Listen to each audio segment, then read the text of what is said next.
famed author Clive Cussler. The hero Dirk Pitt. She possessed an air of breezy sophistication, yet underneath one could sense a tomboyish daring. He fought off an overwhelming urge to vomit. They all vanished from the presidential yacht.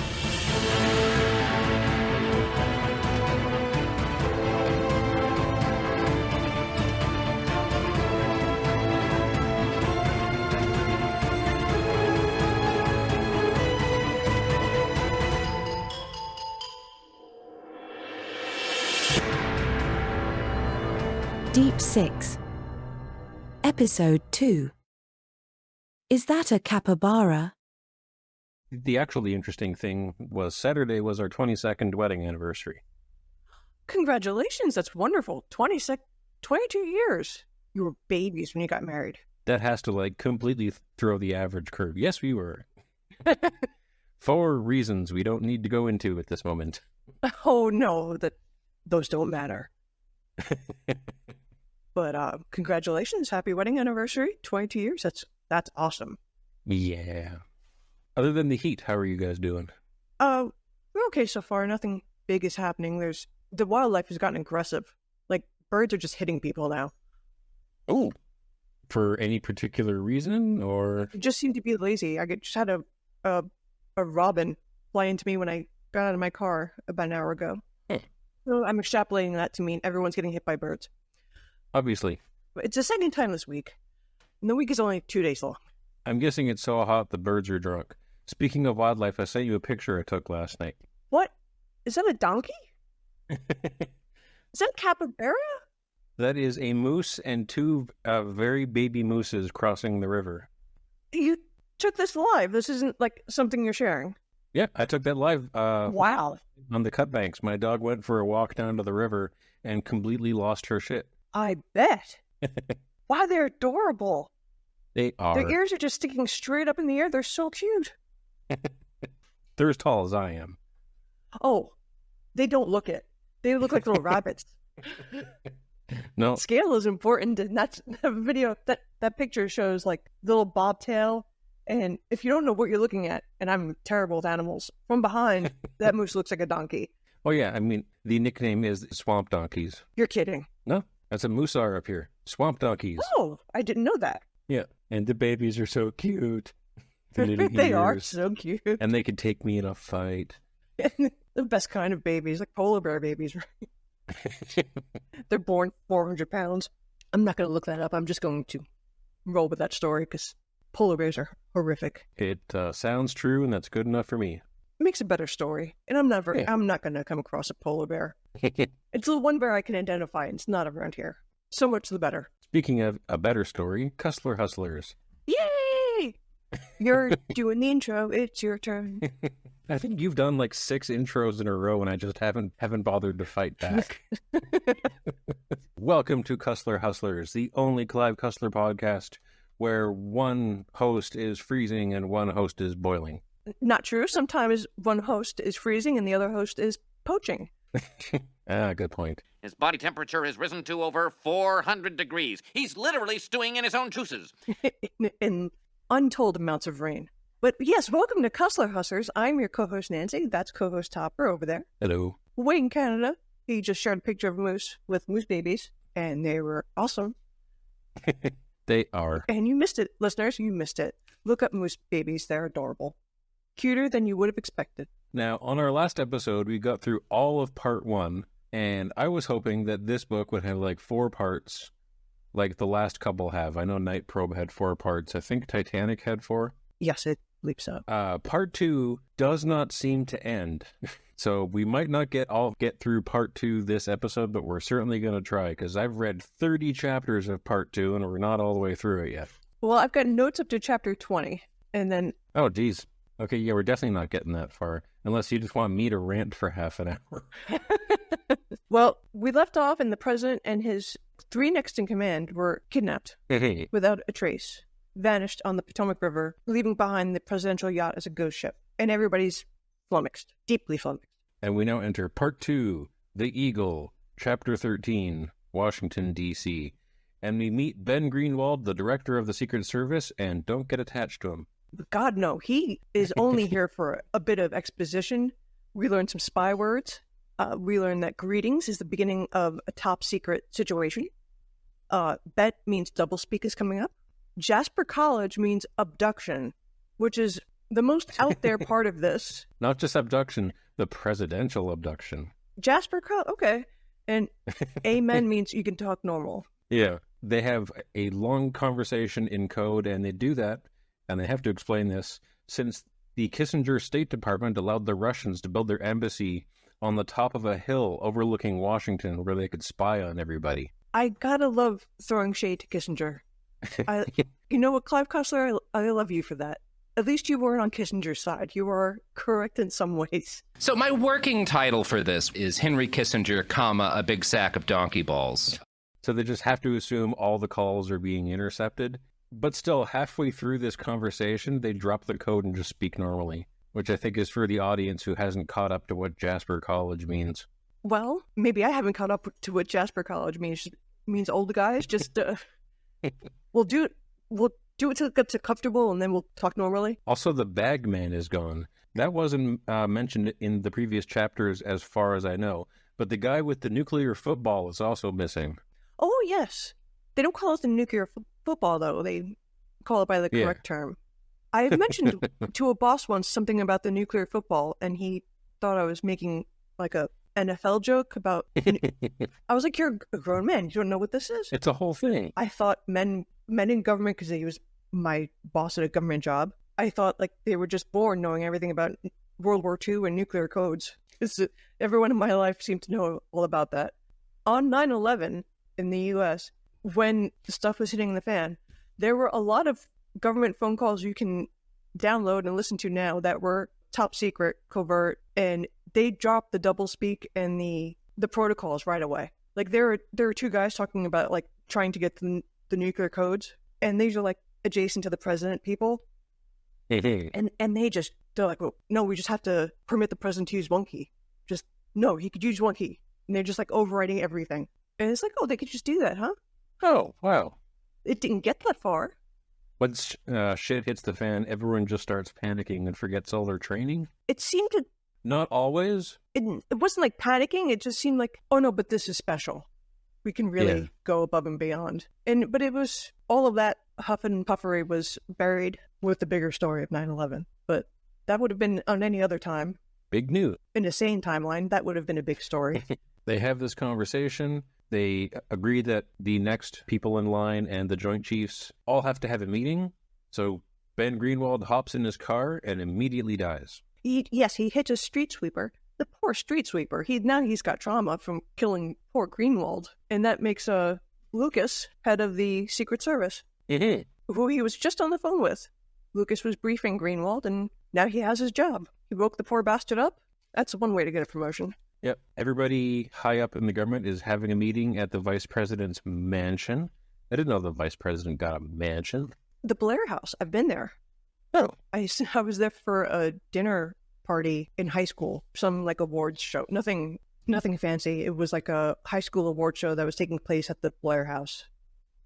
Maybe they rent out that part of it. I don't know. But I was eating salad, watching a roach crawl up the wall. I was like, America. I'm sure that's a metaphor for something. It felt like it. It's back when Al Gore was vice president. That was a million years ago. And apparently nobody cares about the Blair House. It is always kind of derelict and damp. And every vice president has to, when they go in traditionally, they do an improvement or a renovation.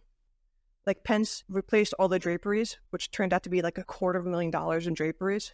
Like before that, somebody redid all the bathrooms. So like every vice president goes in and takes like one chore and knocks it out. And the rest of the house is in the current state of deterioration, which is why maybe the press is never there. Do not come. Do not come. Would somebody fix the goddamn floors? It really is shockingly like ramshackle. Lovely. But that's where they're having this fancy meeting. Because nobody's looking at the vice president, and that's always true. Everybody names Secretary Oates the president for the time being. He's like, but I don't want to be president. Like, no, you're the president. Oh. Yes, he solemnly takes the burden He's like, but I protest. And they bounce back and forth between talking about who could have done this and how do we cover it up. And they almost pull a Dave, where they get the presidential impersonator. They do pull it. They do line that up. That goes well in the next chapter. Oh, we never get that back? Damn it. Because I have questions. I don't think we get that back just yet, because for now they have like somebody on the Secret Service who looks a bit like the president from far away, and that's who they use to like fake getting on the helicopter and be like, the president's going on vacation with his family. Nope, they got the actor's son, and some Secret Service person is playing the VP. Oh, okay. I might have misread but that they part. have the film actor, something Adrian Sutton or Adam Sutton, something like that. Oh, they do a Dave. Excellent. They do a Dave. Have you ever seen Dave? Timely reference. Yes, I loved it. 1989's film of the year or something. It was great. Was it that long ago? It was, oh my God, I have to look now. I went and saw it, I think in the 6th grade. We're looking up things. 93, yeah. Kevin Kline was everywhere. I can't believe it was that recent. I thought it was way older than that. I thought it was 89. Listeners, go see Dave. It's delightful. It's really fun and innocent. Might make you cry. You can have a movie about president scandal, and it's just heartwarming and wonderful. Back in the day. Speaking of which, they say in this book, if they're found out with this plot of having the president being subbed in by an actor, it'll make Watergate seem like a tea party or an Easter egg hunt. I'm like, oh yeah, they're just covering over the fact that everybody's been kidnapped. Yes, they should all be in prison. It's just very bad. You shouldn't be able to steamroll over the leadership of the U.S.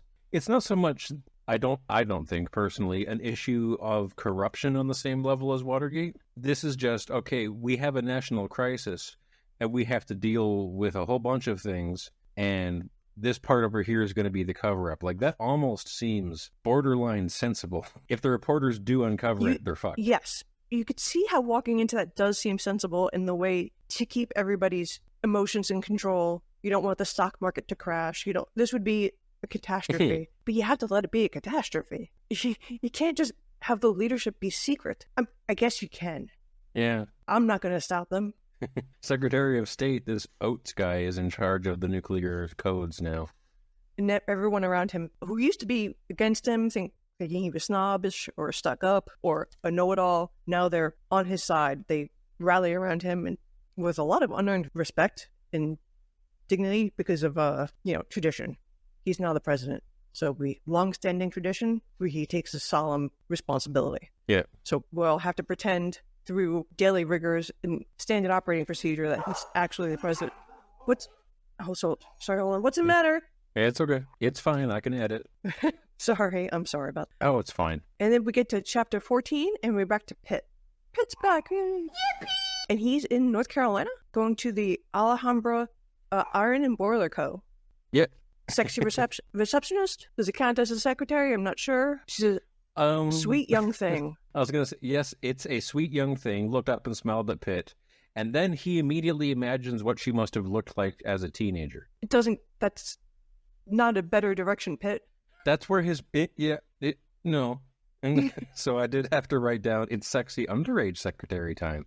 You homework. But this company... Yeah, it's fine. In South Carolina, that's cool. They get away with that. Oh, yeah. And this boiler company is now a furniture company making sleek, chrome-edged furniture. And I have to imagine Formica because it was 1988. Mm-hmm. But long ago, far away, they used to make boilers. And the owner's grandpappy used to make boilers, and he hasn't seen a boilerplate in forever. So he is so excited when Pitt comes by with this mysterious boilerplate serial number, and he has all the records out about the Liberty ships and what was sold to whom. And it gets confusing. We learn that the Pilot Down and San Marino are kind of the same ship, or they're very shady in terms of relationships between the ships. Yeah, because Pitt assumes that this boiler went to the Pilot Town, and the guy in charge is like, huh? No, we sold this to the San Marino. Before that, when they're talking about how I can't believe you still have all these records on hand, and if there's one thing we've learned from all the Dirk Pitt novels, it's everybody has all the records on hand all the time. It's kind of a Columbo thing. Yes. The guy you talk to, oh, this record's from 200 years ago. As it happens, we still have the original paper copy. And the guy holding it speaks that dialect of Old English. But the guy in charge of the foundry says, we used to run armor for the Confederacy. Unlike you Yankees, we Southern boys hold on to everything, including our women. What does that mean? Which was a dig at Californians. And Dirk Pitt's like, I'm from California. How does it make me a Yankee? Which I appreciate. We've all been on the receiving end of a slur or an insult that's undeserved. And you want to be like, wait, no. But, and then you just let it go, because what's the point? You Yankee. No, I'm not that racist, Mr. Racist thing. I'm something else that you wouldn't approve of. I'm a West Coast elite, thank you very much. Oh, yes. Oh, and you are, with your moose adjacent atmosphere. I'm not on the coast. I'm in the mountains. I'm in redneck town. Oh, chapter 14 was really short. Yep. And then that leads us into chapter 15. We see Congresswoman Lauren Smith. How's your dad? Congresswoman Smith. How's your dad? She had borrowed Dirk Pitt's car to pick him up from the airport. A Talbot Lago, which isn't important to me, but Clive mentions it's $200K. And I'm thinking, what kind of salary? That's a wild-looking car. If you just Google Talbot Lago, that is like a cartoon-ass car. I will do that. No. Looks like something a supervillain in, like, Scooby-Doo would drive. Oh my God, that's gorgeous. It is. Like, it's streamlined, it's contoured, there's no sharp edges anywhere on it. It still looks a bit like a cartoon, though. Yes, it looks like a cartoon Rolls Royce, something like Roger Rabbit would drive. Yeah. It's not a vehicle that would go unnoticed. That is flashy as all hell. It is.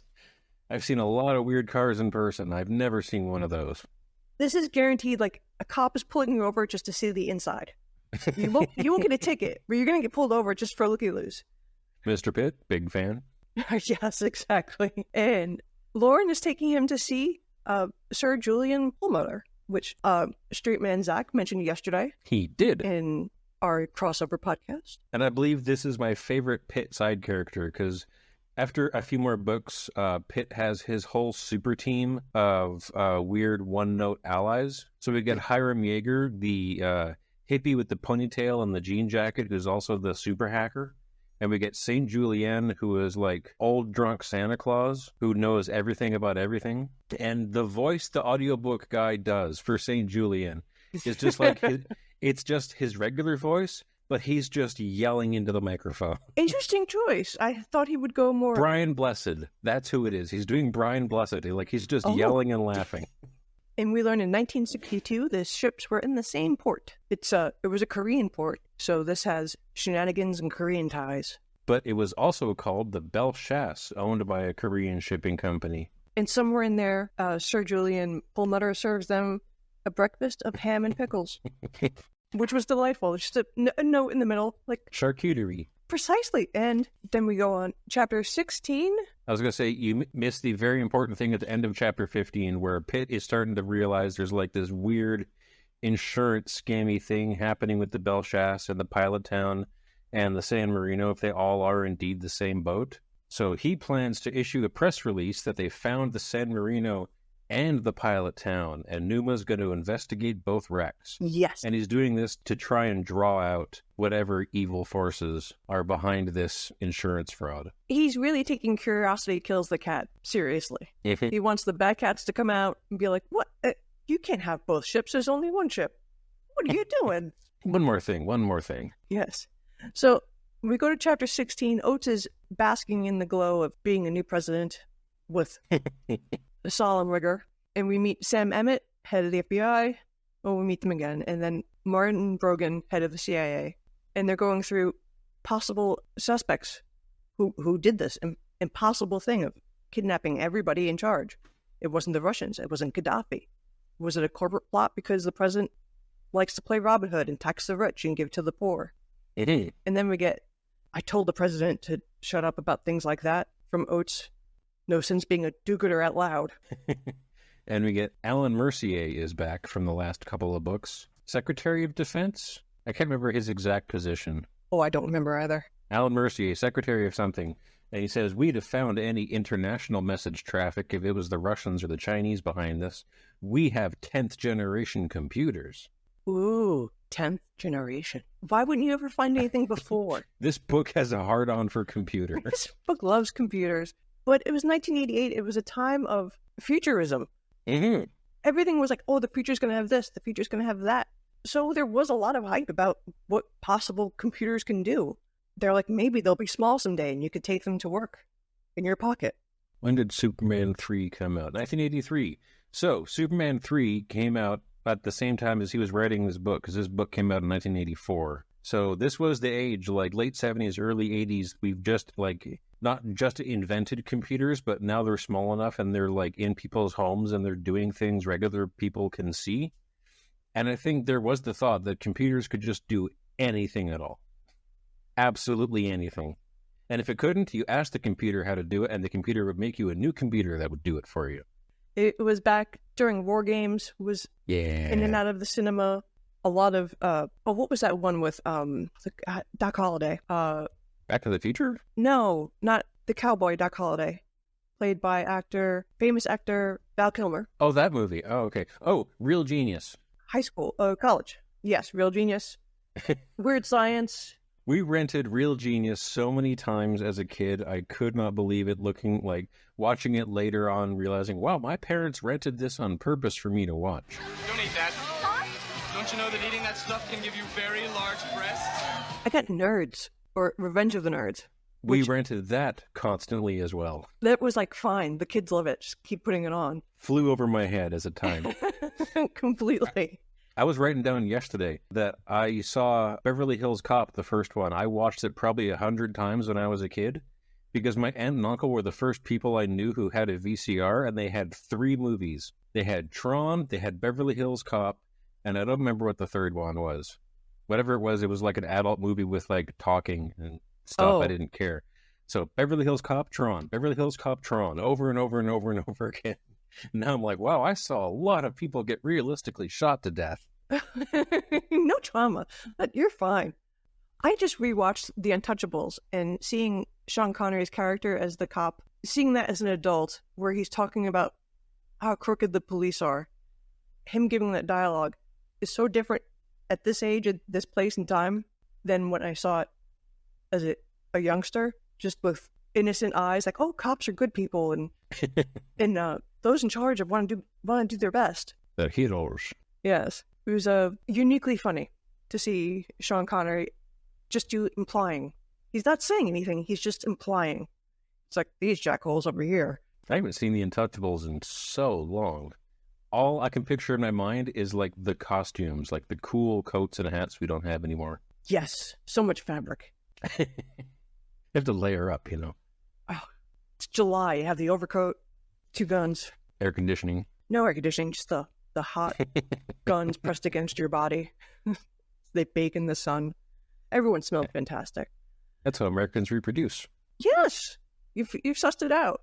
Our secret's out. To chapter 17, we go to a Secret Service agent, Black Owl, which every time I read that, I want to say Black Bowl because my head is putting in a B. And he's at the president's estate, and they are doing a practice mission, so they think, to determine who was on this yacht last, what were their IDs and fingerprints, and what were they doing. And they're doing this as an exercise. Full FBI teams out there looking under every leaf, examining every fiber, but they're just being told, it's training. See if you can find anything on this boat. We've hidden something somewhere. Now go find it. And all they're getting is, nothing. We found nothing at all. There's nothing on this boat.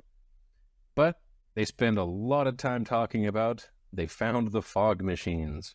And these aren't your Party City fog machines. These are industrial fog machines. These can make a wall of fog in the outdoors. Party City cannot do that. Yeah, it can cover 2 acres. And I can't believe you can be in that much fake fog and not know the smell of fake fog. Especially in the 80s. Yes. That had to smell incredibly chemically, because there were no laws in the 80s about chemicals. You can just... Yeah, because they even say back then, the fog liquid they use is just kerosene. They're vaporizing kerosene. Oh, well, it's cheap. And good for you. That had to smell amazing. At least throw some eucalyptus in there. Yeah, to help with the humidity, damn it. My first note for chapter 18 is, the chapters are speeding up. Yes. Actor Sutton is playing president.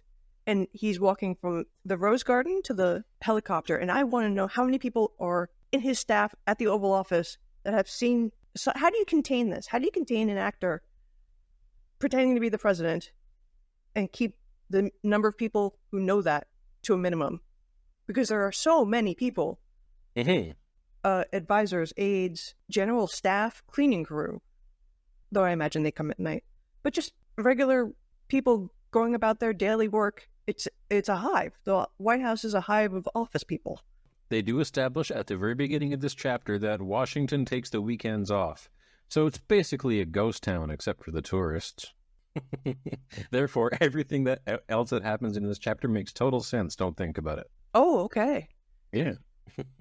And they also say that after they get him on the helicopter, everybody on the helicopter, because they're going to realize it's the actor, not the president, up close. So the people on the helicopter will be detained for the duration of this exercise, along with people at their destination. So he's going to be sequestered.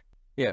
He's going to the family farm. The duplicate VP is on a jet to New Mexico. And the wives are just going to all pretend to be sick and not leave their rooms for the next week. They can't leave their rooms for... Lady, you can go to the kitchen, you go to the bathroom. What? Why do I have to restrict them to their bedrooms? Are they pregnant in the 15th century? That's just what they tell the press. Okay. Because I'm imagining each house has one reporter assigned to it that just follows you around like bedroom, bathroom, kitchen, just writes down everything you Naturally. do. Yeah. Reports on your backsplash. And then another thing that comes to the front, a Soviet national has been kidnapped, or at least gone missing, him and his staff, from the World Health Assembly. And he's a prominent psychologist. Him and his entourage have gone missing. Alexei Lugovoy. And I like how somebody drops the phrase just straight up, what would a bunch of Soviet psychologists want to steal?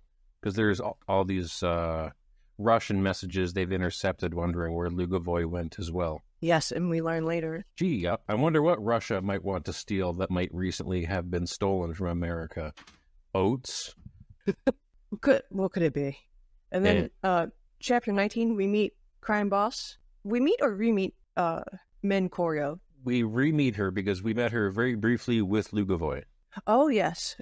Min Koryo Bougainville. And we learned she was sold at 12 to a Frenchman. She bore him 3 sons. I had to put in brackets, wow, that escalated quickly. That did escalate quickly. That went from, regular popcorn movie to child trafficking on a very special episode of Punky Brewster. I missed that one. You thought she was hiding in the fridge. No, there's more. Everyone remembers that girl hiding in the fridge episode. Yeah. It must have made an imprint on the emotional state of our country. After World War II, she's only survived by her and her grandson are the only survivors. Her 3 sons and her husband are gone, lost to the war. Her grandson goes to the Wharton School of Business, for those familiar with that one. I've heard of it. I assume it's fancy. If there's a school of business and somehow a Canadian dork, has heard of it, it's probably big news. Because Donald Trump said he went to Wharton. Uh-oh. And he did, but he went to undergrad there, where it's the business school is postgrad. So the business school, which our anti-hero Li Tong graduates from, the business school, he gets his MBA. Trump never got his MBA, but he always said he went to Wharton Business School. I've been there. Idiotic. Yes.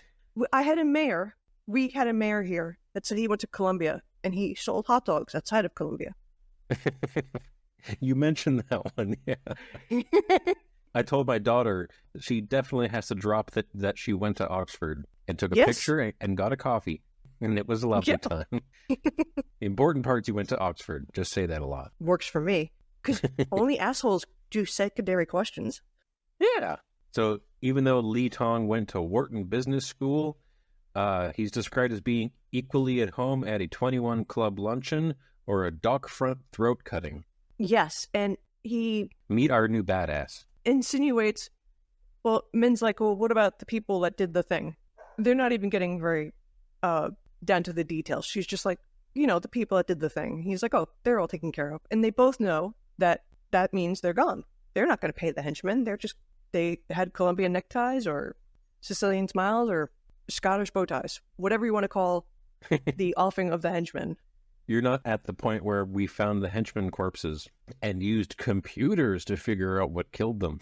There's so many computers in this book, like capital C computers. It's I was great. thinking, how did he get this churning of henchmen? I mean, just getting people to work at Papa John's is a haul. They must be going through the back of those Guns and Ammo magazines, printing out little adverts multiple times. Well, that's why you have to have an economic downturn, make people desperate, and then they'll do any weird job. In the 80s, what was a weird job? You drink lead? Wanted 8 people to run a fog machine in Washington, D.C. No questions asked. Paid off the books. Your boss will have an accent of indeterminate origin. Free lunch. And Lee Tong also drops the hint that it was his plan to accidentally invite the VP, just because the brainwashing... Oh, just one thing. You and I both know that you know the Dolphin Lady story. No? Yes. Okay, you brought that up yesterday, and I was like going through Dolphin Lady. Oh, that. Listeners, if my editing schedule makes any sense at all, that'll be on the next episode that gets released. Yes. Topper sat there, stone-faced, pretending to not know the Dolphin Lady story. And I was going to be like, I know that you know that I knew you knew what I meant. Betrayal. Oh. No, I think I learned that or at the very least relearned that from you. Oh, I see. But I blocked it out, and you ruined years of therapy. I think it was Behind the Bastards that did that. Oh yeah, it was one of their like happy episodes. That's the thing. There's been so many Behind the Bastards episodes I've listened to that I can't remember, like, what is something I learned from Behind the Bastards, what's something I thought of in a dream, and what's something I actually, like, learned in grade 6. Oh, I thought that was just me. It's it's all over the place now. It's all collapsing into one file. Yeah. But we have the Soviet psychologists. We found them on the Staten Island ferry, which used to sell screwdrivers, frozen screwdrivers, made for really great transportation. People would just go on that all day and buy the $2 frozen screwdrivers. Nice. Over and over again. Kind of became a problem. They outlawed it last year. At the very end of chapter 19, they're talking about they got the VP along with the president and the other Secretary of State, or no, Speaker of the House and the Congressman. Speaker of the House. And that's because they only have an 11 out of 15 success rate. So one more person is one more chance to get this right. And they're assuming like 1 or 2 of them are going to die. Yes, and we're assuming some kind of Manchurian plot. Mm-hmm. At least I am. Like they're going to psychologically influence these people to do their bidding, whatever that bidding is. Right now, it seems that Min's getting paid by the Russians to have these people, the president and his staff, hypnotized or emotionally rejiggered in some fashion. Yeah, she's an outside contractor. But I like the fact that... But she says she's going to pull the rug out from underneath the Russians if they don't want to pay. Yeah. Min says, the communist mind thrives on mistrust. Integrity is antithetical to them, which is why we'll backstab them. That means... That sounds like integrity is antithetical to you as well. We have to backstab them before they backstab us. It just means being backstabbers is the plan. That's just being a front stabber now. If you're both stabbing each other in the back, you're both just facing each other and going, this isn't a knife. I remember in the early aughts, one of my coworkers was reading this story on the New York Post about this trans woman who married a trans guy, and they were pregnant as a couple.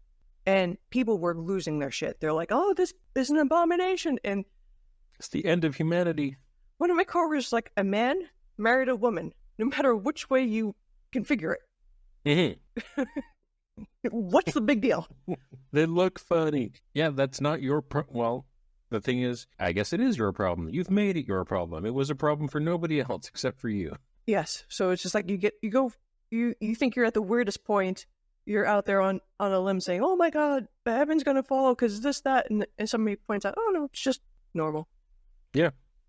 And that's what front stabbing is. It's just, this is what we're doing. Front stabbing. Slight perforation, left and twist. Chapter 20, we get more computers. So many, and they're very sleek.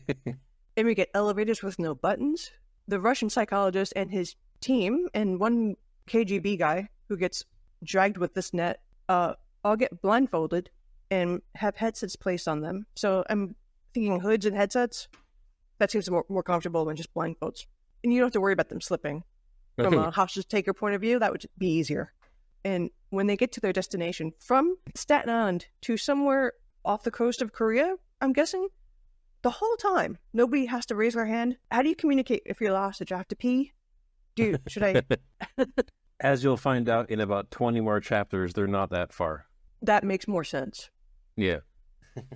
I also thought they'd be like out on a ship in the middle of the ocean or something. I don't care who or what you're taking hostage. There will be bodily functions you will have to deal with. We covered this in the beginning of Die Hard, right? That's why we have Amazon bottles. Oh. But they open their eyes and they are treated to the highest tech available in the finest quarters. Everybody has their own ensuite king-size bed and bathroom. They have a Korean waiter and a Korean chef and 2 waiters. They will want for nothing, but they can't leave. Spared no expense. A gilded cage. And Lugavoy is confronted by what he thinks is one of his employees, and it turns out to be Saul Kuvarov, Foreign Security, KGB, and he was one of the guys assigned by the Russian government to follow Lugavoy around in the States just to make sure he was loyal, because don't forget, the Russians thrive on mistrust. Which has to be really complicated for billing purposes. Yeah, and he wants to turn Lugavoy in, I guess. Except Lugavoy is saying that this is being bankrolled by President Antonov. This comes from the highest levels of Russian government. If you turn me in, you'll be ruining a multi-year $1 million operation. Yes, he says there's bigger things than you fool. And the KGB guy's like, I don't really believe you. But then Lugavov is like, we can read people's minds. And he shows them the machinery. There's no wires. It's not like Ghostbusters where the guy's wearing a colander with electrodes attached. They just have a machine that could read the presidents, vice presidents, and all the line of successions of their thoughts wirelessly. Yeah, once you get the brainwaves decoded, you can do anything with computer. Brain never stops talking, Lugavoy says. And the KGB agent recognizes finally that the president is one of his subjects. Yep. Lugovi monologues the shit out of the KGB guy. Tells him everything. Sorry, my cats just had a very brief fight on my lap. Did you win? I don't know. My leg hurts and one cat ran away. And now the grumpy one is going to have a nap. And there's sticks stuck to her fur. So she had a fun time outside. I love outside cats. They're fearless. Fearless little assholes. Oh yeah, they decimate everything. And this is why, the chapter 21 is why I sent you the picture of Vladimir Putin meeting President Reagan in 1988. Oh. And I was just wondering if you think Clive saw that picture. It was like, oh, I'll go with the president of the Soviets, Vladimir. I know it's a stock Russian name like Ivan, but maybe he didn't go with Ivan because he seems to have been on the pulse of everything, warlike and Soviet-like in the 80s. So maybe he was on the early pulse of Putin. That's an up-and-comer right there. Exactly. And he was jacked. Little baby Putin has biceps. Mm-hmm. And Soviet President Vladimir Polovi is skeet shooting. I think that is the boss of the KGB. It's Antonov is the Russian president. Oh! There's a lot of names in this chapter because we also talk about President Lestrange of France, I guess. There's skeet shooting in France. President Lestrange. President Strange. Yep. Not going far. The deep-seated hate for the French is bewildering, and they'll throw in little smart comments every once in a while. The boys on Amazon did that with Frenchie, called him aren't you a surrender monkey? And it's from Bonjour, you cheese-eating surrender monkeys. And I think that's from The Simpsons. Oh, I thought it was from the game Doom. And that is the end of my notes for today. So I got Chapter 21, we have Vladimir, the boss of the KGB, pheasant hunting with President Antonov of Russia. And they're talking about how everyone spies on everyone, so they have this whole conversation in code about Huckleberry Finn exceeding expectations, which is actually a pretty great metaphor for some people went down the river. So that's their operation for kidnapping the president. They shit talk Bougainville and say that they should stop talking because the French might be spying on them. And then it pans immediately over to the French spies who are spying on their conversation. Which is brilliant. Sometimes just take the straight road. Yes, people are spying on you. Here they are over here. Each one of these books, even though they're ostensibly about Dirk Pitt, who's just a guy who does underwater marine recovery, it's spies and spies and spies and spies and spies all the way down. Yes, it is. And I have a very cute dog. I'm trying to show you my dog. He's not cooperating. Show your dog my cat. Yes. Come here. The dog is trying to get on your shoulders. Hello. Okay. The dog is really trying to get on your shoulders. This is the dog. The dog is now ratatouilleing Nancy. Yeah. Okay. You can get down up. That looks comfortable. He's not tall. He's not tiny. Is that funny, Lily? Did you see the dog? Yeah, you don't care. She'd probably kick his ass. He's afraid of cats terribly. Oh, she would try. I'm about to start a war. Ooh, a squeaky bone. But that's all I have, and I have to leave you today with that kind of exit. I'm sorry about that. I am baked. That's all right. Shorter episode, it happens. I'm going to be stressed out and busy for the next week or two, but I'm going to try and get this episode out ASAP. Great. I hope you have a good time. Do something fun. That cat's adorable. And she's going to murder you in your sleep. Yeah. You're happy. Look how happy you are. She looks happy and menacing. Her tail's doing this thing, which she does when she's about to pounce. The ear. She's doing the ear thing, too. Yeah. She's really just tolerating your cuddles at this point. This was her idea. I didn't ask you to come on my lap and try and crawl into my shirt and eat my beard. No, this was your idea. That you look like the most intimidating badass out there. Like, I would be afraid to walk up to you to get change for $1, and you're cuddling a cat. You're such a mushball. I'm not scary. I'm just very big. One time I was walking down the street with my dad, who had a very crooked nose, and he had just gotten me ice cream, and he was eating an ice cream cone. And the lady stopped him, and she's like, "What right do you have to be eating ice cream with a nose like that?" And that always struck me, like, what? Mean-looking people can't have ice cream? This means I can't enjoy ice cream? Well, I'll let you go. You go melt. Okay, thank you. You can go enjoy your 65-degree weather. Ooh, yeah. Hey, the sun's out again. All right. Oh, enjoy that. I'll talk to you later. Good night, everybody.